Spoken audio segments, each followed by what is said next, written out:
Welcome sa day 3 and last day ng ating trip dito sa Constance. So, lumabas kami ni Rog para mag-walking ng maagang-maaga ngayong Wednesday morning. Bye!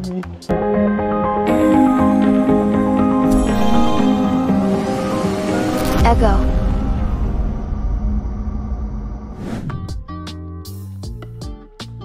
Wow, ganda. Actually, dapat doon kami sa kabila. Maganda ako na-exercise kaya kasi morning.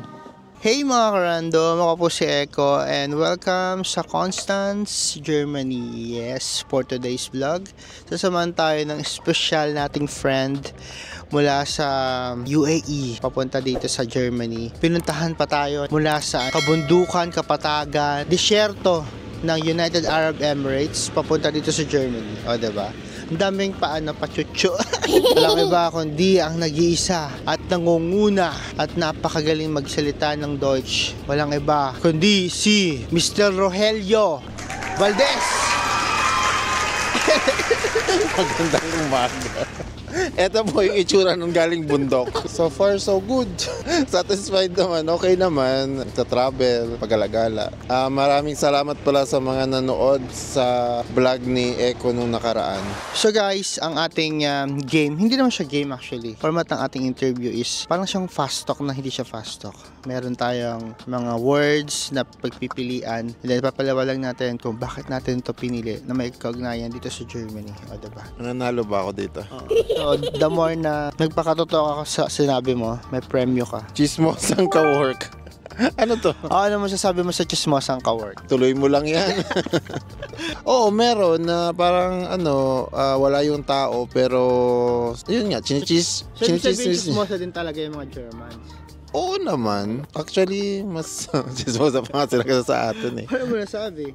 Kasi nga mahilig talaga sila. I mean, may time nga na yung like break time namin, di nagpo-phone kami mga kabataan. Tapos, yun, sabi nung isa namin kasama, pwede ba pag nag-break tayo, walang phone kasi mag-uusap lang tayo. Diba? Parang chismisan niya. Oo, ganon. Lahat naman talaga may ganon na may pagkamarites. So, parang ano yung pwede mo babala sa mga friends natin dyan pag bago pa lang sila dito? Ingat-ingatin kayo sa kung sino yung napag-sharean nyo. Pagkakatiwala.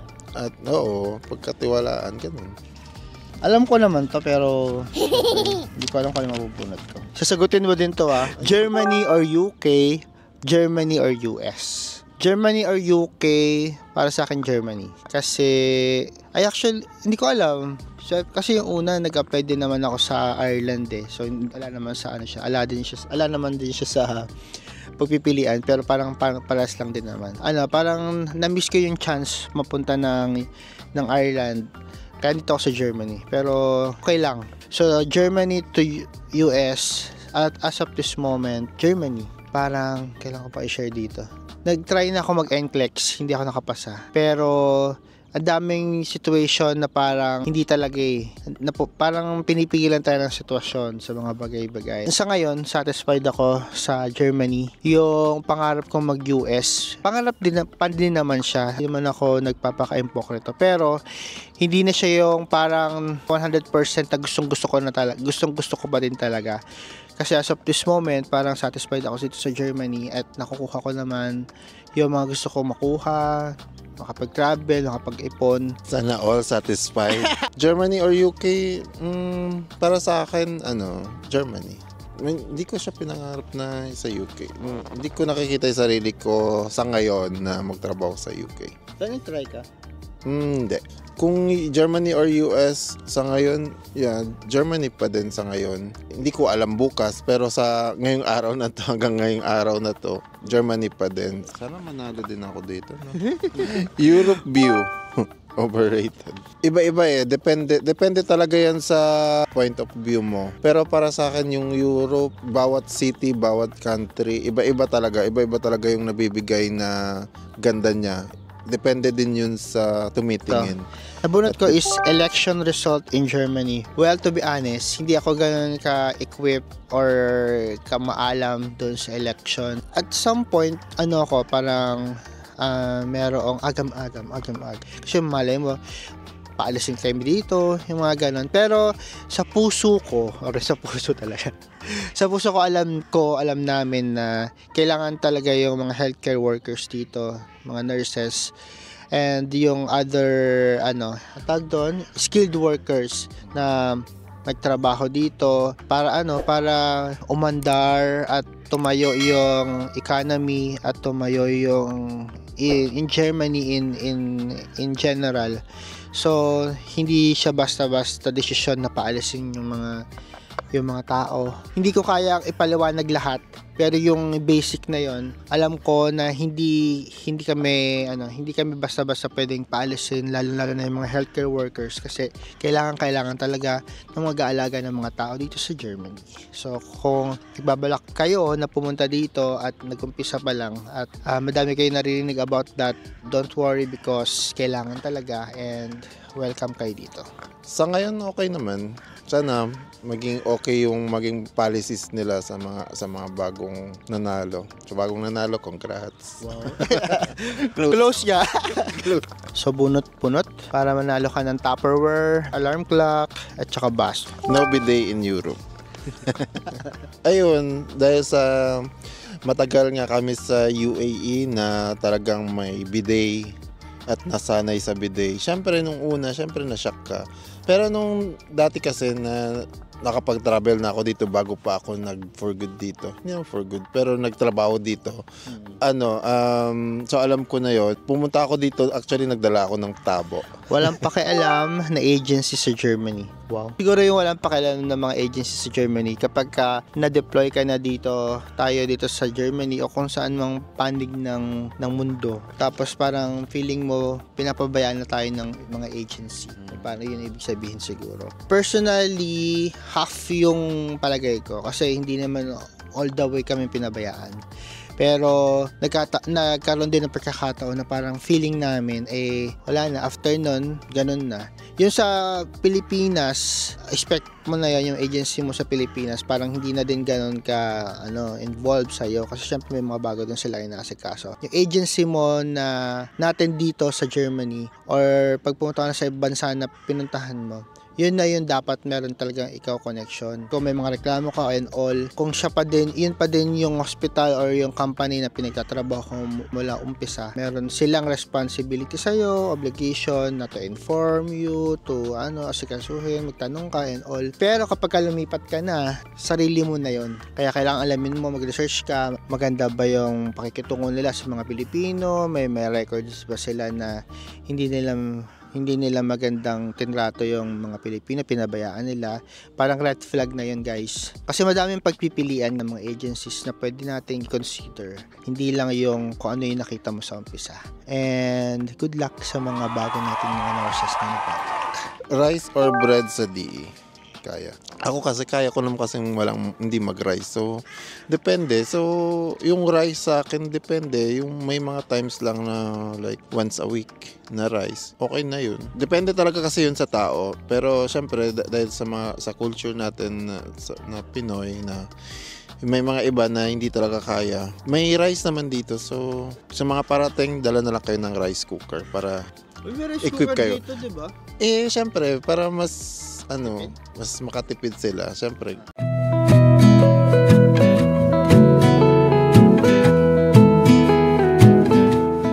So, ang nabunot natin, walang iba kundi si snow experience overrated. Actually, depende yan sa kung paano mo na-appreciate yung mga bagay-bagay kahit na yung snow. Nakwento ko naman to dati sa mga experiences natin sa mga nakaraang vlogs. Super na-enjoy ko personally yung first experience ko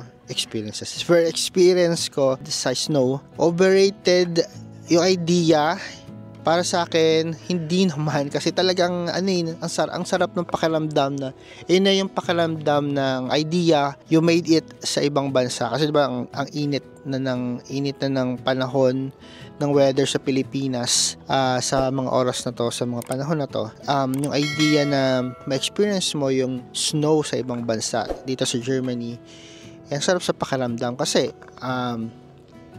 parang wow, I made it. Kahit pa paano, na-experience mo na ibang culture, ibang season, hindi lang yung tag-ulan at tag-araw sa Pilipinas, kundi may 4 seasons ka nang na-experience. Sa ngayon, hindi na ganun ka-enjoy kasi siya super lamig na. And then, ang mahal naman din ng single sa heater. Internet connection in DE. So far naman, sa akin, wala naman ako naging problema sa internet connections. Mabilis naman. Yung una kong dating dito, yun lang, walang wifi sa bahay. So, tapos hindi ako makakonect. So, syempre, wifi is life. So, nung una, syempre, nabigla ako na kailangan ko pala bumili ng SIM, mga ganun. Or telecom provider. Depende kasi yun may mga lugar kasi na itong provider lang yung available doon. So, bago kayo bumili, dapat alam mo kung saan ka man, alam mo kung ano yung provider doon na mas mabilis. Safety sa Germany. Sasagutin mo din yan. Safety sa Germany, napaka-timely sa mga panahon na to. Without giving too much details. Oo at hindi para sa akin. Kasi kahit saan lugar naman may mga ganon. Nagkaroon lang din talaga ng mga pagkakataon na lately nababalita yung mga bagay na yung mga aksidente at saka yung mga incident na ganon dito sa Germany. Yan, mag-iingat lang din. Be alert, be attentive sa mga pinupuntahan natin. Sabi nga ni Sergey, yung kasamahan ko sa isang vlog natin, sabi nga diba, don't go alone sa mga cities katulad nung Hamburg, nung Berlin, nung Frankfurt, yung mga ganong mga cities kasi sobrang diverse na yung population, yung sobrang dami ng tao, multicultural yung lugar, na sobrang dami, hindi mo na alam kung sa lugar ba na to is safe talaga na kasi parang ibang tao na yun nandoon, ibang population na. Late at night na syempre, dapat wag kang maglakad mag-isa or doon ka sa mas maliwanag maglakad, mga ganun. At cost of rent, apartment. Tama-tama sa'yo yan. Depende kung ano yung nahanap nyong apartment, kung gaano kalaki, kung ano yung kasama doon. So, depende. Pero masasabi ko, oo, mahal talaga siya. Depende kung din saan yung location. So, yun. Ikaw ba personally, ano yung experience mo? Kasi diba kakalipat mo lang? Oo. Maghanap, syempre, mahirap talaga maghanap. Kailangan mo talaga mag-extra effort. Kwento mo yung experience mo. Yun nga, magbigay ka ng extra effort, tsaka maglaan ka ng time para maghanap sa internet at tumawag, mga ganun. So, yun. Tapos, kung napili ka naman na mag-view ng apartment, hindi pa yun sure kung ikaw mapipili. Kasi nung last na message ako para mag-view ng apartment, mga more than 15 kami nag-view at hindi ako napili. Mas masakit yun na naramdaman ko. Parang mas higit pa yun sa breakup. Bakit sa tingin mo, ano yung mga dapat mong ma-possess para mapili ka doon? Dapat makita nung agent na capable ka magbayad, may trabaho ka.